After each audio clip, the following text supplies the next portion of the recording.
वसुदेव सुतं देवं कंसचाणूरमर्दनं देवकी परमानन्दं कृष्णं वन्दे जगद्गुरुं कृष्णं वन्दे जगद्गुरुं कृष्णं वन्दे जगद्गुरुं। पति प्राणा अन्नपूर्णा। श्री कृष्णचंद्र जमींदार थे। उसके पास असीम संपत्ति थी, पर भयंकर अकाल में उन्होंने प्रजा की पूरी सहायता की। वे ऋणी हो गए। ऋण चुकाकर मेरी लाज रखना बेटा। मरते समय उन्होंने अपने एकमात्र पुत्र रघुनाथ से कहा था। उसके शव के साथ उसकी धर्मपत्नी कमला देवी भी सती हो गई थी। रघुनाथ ने जमींदारी और घर गृहस्थी सब कुछ बेचकर पिता का ऋण चुका दिया और शेष धन को दीनों की सहायता के लिए देकर स्वयं एक कंथा लेकर पूरी चला गया। वहाँ एक समस्त दीन भगवान का भजन करता और उनका मुँह निहारा करता। पेट के लिए प्रभु का प्रसाद मिल जाता था, शयन के लिए पृथ्वी माता का विशाल वक्षस्थल था ही। कलावतीपुर के प्रसिद्ध धनी गंगाधर की पुत्री अन्नपूर्णा के साथ रघुनाथ का विवाह पहले ही हो चुका था। अन्नपूर्णा मैके थी। दामाद की दरिद्रता का समाचार अन्नपूर्णा के पिता को मिला। उन्होंने अपनी पत्नी तथा 7 पुत्रों की सम्मति से अन्नपूर्णा का पुनर्विवाह राजमंत्री के लड़के से करना निश्चित किया। मंत्री पुत्र बड़ा ही दुराचारी एवं पतित था, फिर भी फाल्गुन शुक्ल पंचमी विवाह का मुहूर्त स्थिर हो गया। गुपचुप समाचार अन्नपूर्णा ने भी सुना। वह सती थी। मन ही मन रुदन करने लगी। उसकी धाय माँ उसे बहुत प्यार करती थी। वह उसकी आंचल में मुँह छिपाकर रोने लगती। बहुत देर तक रोती रहती। कोई नीलाचल पुरी जाएगा तो मैं तुम्हें कहूँगी, धाय ने अन्नपूर्णा को ढाढ़स बताते हुए कहा। रघु आरक्षित लोग मुझे भी कहते हैं, रघुनाथ ने कहा। मिल गए, बड़ा अच्छा हुआ। यात्रियों में से एक ने कहा, हम लोगों ने बड़ी कठिनाई से तुम्हें पाया है। कलावतीपुर के गंगाधर की पुत्री अन्नपूर्णा ने तुम्हें पत्र भिजवाया है। हम लोग वहाँ से आ रहे हैं। उसकी धाय माँ कह रही थी कि वह रात दिन रोया करती है। रघुनाथ ने पत्र पढ़ने लगा। प्राणनाथ, मैं आपकी चरण किंकरी हूँ। मेरे माता पिता तथा भाइयों ने इसी फाल्गुन शुक्ला पंचमी को राजमंत्री के पुत्र के साथ मेरी पुनर्विवाह निश्चित कर दिया है। मैं जलहीन मीन की भांति छटपटा रही हूँ। मेरा कोई वश नहीं है।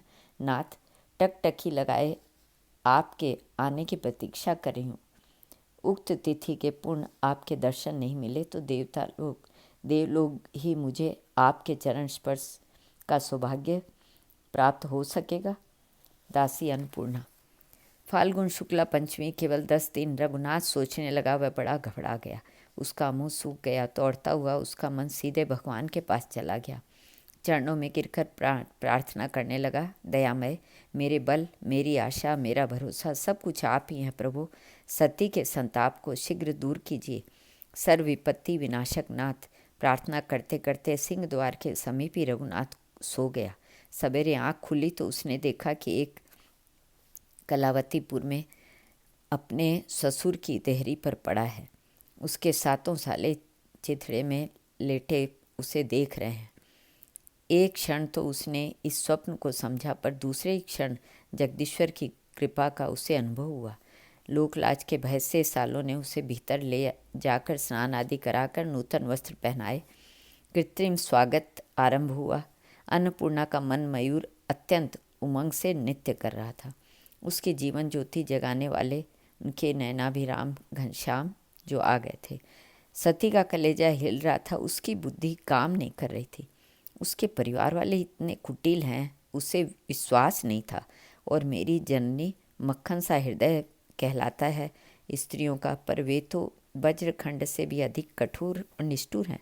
मेरे भोले भाले सरल हृदय पति को भोजन में हलाहल देकर समाप्त कर देने का उपक्रम कर रही हैं। आंसू भर आते थे, पर अन्नपूर्णा उन्हें पोंछ लेती थी। अन्नपूर्णा ने चुपके से छोटे से ताड़ पत्र पर लिखा। बड़ी युक्ति से माँ की दृष्टि बचाकर उसने पिंगल मिठाई के नीचे रख दिया। वह जानती थी कि मेरे पति देव पिष्टक अत्यंत प्रिय है। पहले वे पिष्टक ही खा सकते हैं। अन्नपूर्णा की माँ अत्यंत आदर दिखाते हुए थाल परोस रही थी। अन्नपूर्णा झरोखे से झांक रही थी। उसका हृदय काँप रहा था। उसने सौभाग्य का वारा न्यारा होने जा रहा था।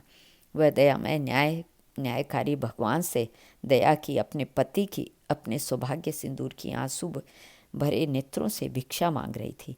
रघुनाथ ने पहले पिष्टक ही उठाया।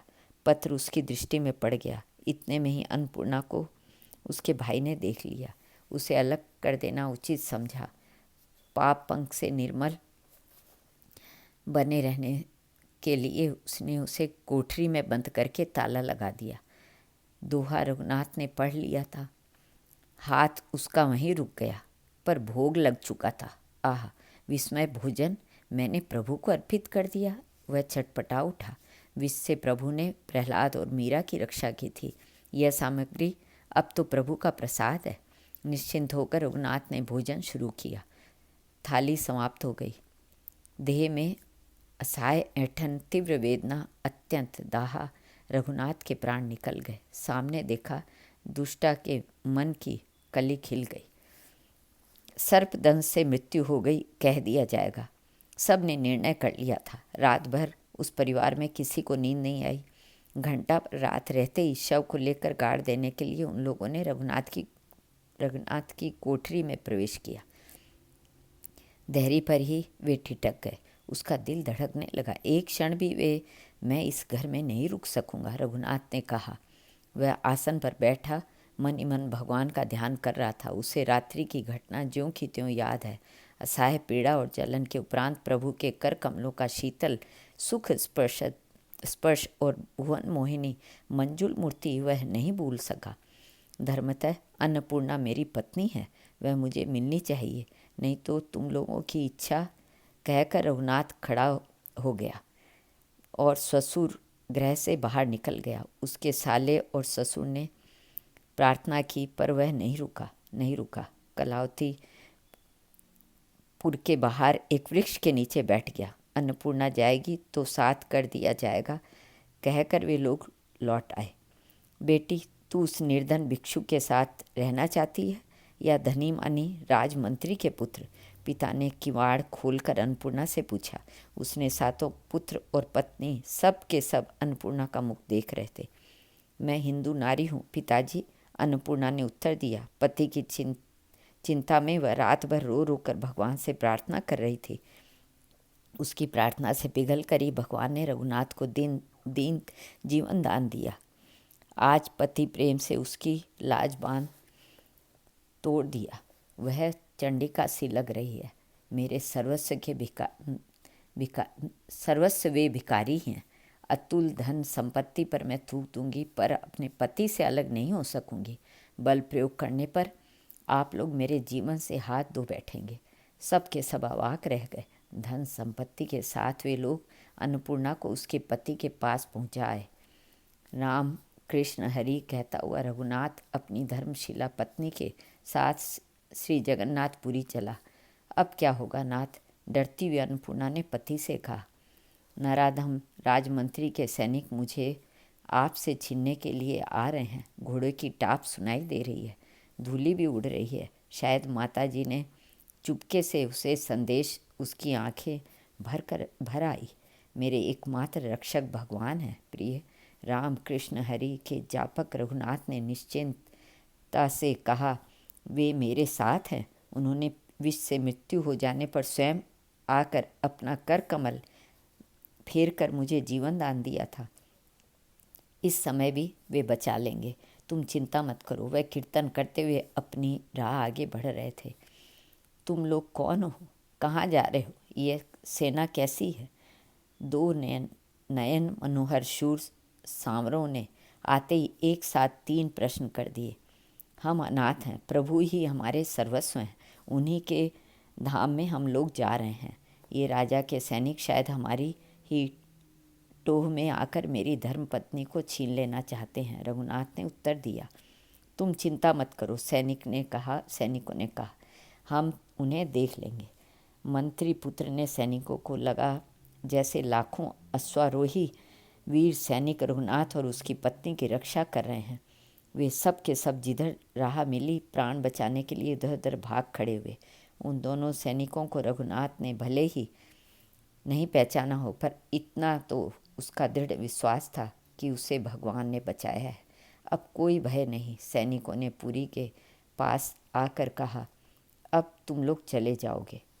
आपने बड़ी कृपा की। आभार प्रदर्शन करते हुए रघुनाथ ने उन दोनों सैनिकों को प्रेमपूर्वक प्रणाम किया। आप लोगों ने हम दोनों की रक्षा की है, हम ऋणी हैं। सैनिक चले गए। रघुनाथ अपनी साध्वी पत्नी अन्नपूर्णा के साथ पुरी आया। उसका कष्ट मिट गया, एक कुटिया बना ली और उसी में रहने लगा। कृष्ण कथा, कृष्ण कीर्तन, कृष्ण गुणानुवाद श्रवण, यही उनका काम था। कृष्ण सेवा के अतिरिक्त रघुनाथ का और कोई काम नहीं था। और देवी अन्नपूर्णा अपने प्राणधन पतिदेव के साथ साथ विश्वपति की सेवा करके उनके चरणों में लीन होती जा रही थी। श्री कृष्णार्पण। बोलो भक्तों।